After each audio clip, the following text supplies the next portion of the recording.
Now, Laverne, let's chat. In addition to being an accomplished film and television producer, you're also a leadership and personal coach and certified grief counselor.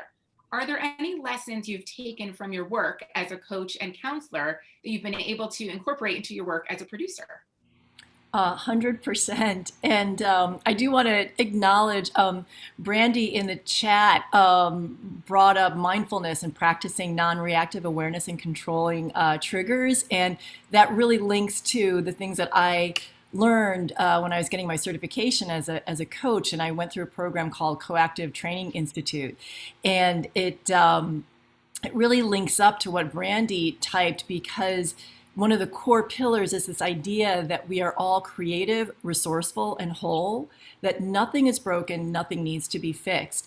And when I first learned that concept, my jaw was like dropped for literally months, because as an overachiever, I'm always looking at like, how can I do better? What am I doing wrong? What do I need to course correct? And so coming from a place that I'm creative, I'm resourceful, I'm whole, I'm not broken, it has really like shifted my mentality into focusing on what is working and what is sets me up for success and playing to my strengths. And so as I started to engage in using those techniques as a producer, when I work with writers or directors or artists, it's coming from and building a foundation that's really solid.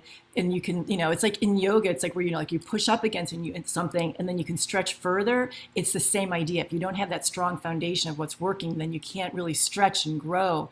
So that's just like a really important thing that I've brought into my work as a producer that has helped me really flourish.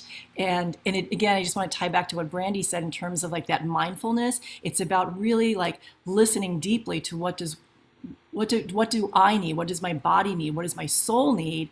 And for me during the pandemic, it was about, again, like figuring out mile markers that allowed me to feel like I was moving forward. For other people, it's something very, very different. And there's nothing wrong with my technique or anything wrong with other people's technique. It's really about what works for you and really being able to slow things down and push that pause button to listen deeply. So thanks, Brandy, for pointing that out.